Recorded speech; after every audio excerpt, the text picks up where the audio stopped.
Indian box ഓഫീസിനെ ഇപ്പോൾ വിസ്മയിപ്പിച്ചുകൊണ്ടിരിക്കുന്നത് പ്രധാനമായും തെലുങ്ക് സിനിമകളാണ്. ബാഹുബലിയിൽ നിന്ന് ആരംഭിച്ച പാൻ ഇന്ത്യൻ യാത്ര ബിഗ് ക്യാൻവാസ് തെലുങ്ക് ചിത്രങ്ങൾ ഇപ്പോഴും തുടരുകയാണ്. അതിന്റെ ഏറ്റവും ഒടുവിലത്തെ ഉദാഹരണം ജൂനിയർ NTRനെ നായകനാക്കി ശിവ സംവിധാനം ചെയ്ത ദേവരയാണ്. പാർട്ട് 1 ആണിത്. സെപ്റ്റംബർ 27 വെള്ളിയാഴ്ച തിയേറ്ററുകളിലെത്തിയ ചിത്രം ബോക്സ് ഓഫീസിൽ 4 ദിനങ്ങൾ പിന്നിട്ടിരിക്കുകയാണ്. അതിന്റെ കണക്കുകളും പുറത്തെത്തിയിട്ടുണ്ട്. ആദ്യ തിങ്കളാഴ്ച ചിത്രം എത്ര നേടിയെന്നറിയാൻ ഇൻഡസ്ട്രി ഏറെ കൗതുകത്തോടെയാണ് കാത്തിരുന്നത്. ലഭിച്ച വൻ പ്രീ റിലീസ് പബ്ലിസിറ്റി ഓപ്പണിംഗിലും പ്രതിഫലിച്ച ചിത്രമാണിത്. വിവിധ കണക്കനുസരിച്ച് റിലീസ് ദിനത്തിൽ ചിത്രം ഇന്ത്യയിൽ നേടിയത് നെറ്റ് കളക്ഷൻ 82.5 കോടിയായിരുന്നു. എല്ലാ ഭാഷാ പതിപ്പുകളും ചേർത്തുള്ളതാണ് ഇത്. രണ്ടാം ദിനമായ ശനിയാഴ്ച ഇത് 38.2 കോടിയും മൂന്നാം ദിനമായ ഞായറാഴ്ച ഇത് 39.9 കോടിയുമായിരുന്നു.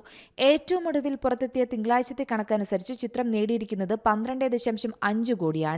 അതായത് ഞായറാഴ്ചത്തിൽ നിന്നും 69% ഇടിവിലാണ് തിങ്കളാഴ്ചത്തെ കളക്ഷൻ. എന്നാൽ ഇത് ആദ്യ കണക്കുകളാണ്. മണിക്കൂറുകൾക്കുള്ളിൽ അല്പസ്വല്പം വ്യത്യാസം വന്നേക്കാം. എന്നാലും വലിയ ഇടിവ് സംഭവിച്ചു എന്നതിൽ തർക്കമില്ല.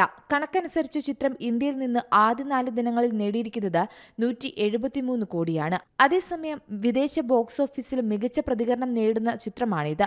ആഗോള ബോക്സ് ഓഫീസിലെ 3-ാം ദിവസത്തെ കളക്ഷൻ നിർമ്മാതാക്കൾ പുറത്തുവിട്ടിരുന്നു. ആഗോള ബോക്സ് ഓഫീസിൽ നിന്ന് ആദ്യ 3 ദിവസം കൊണ്ട് ചിത്രം 304 കോടി നേടിയതായാണ് നിർമ്മാതാക്കൾ അറിയിച്ചിരിക്കുന്നത്. Entertainment desk, Zee Malayalam news.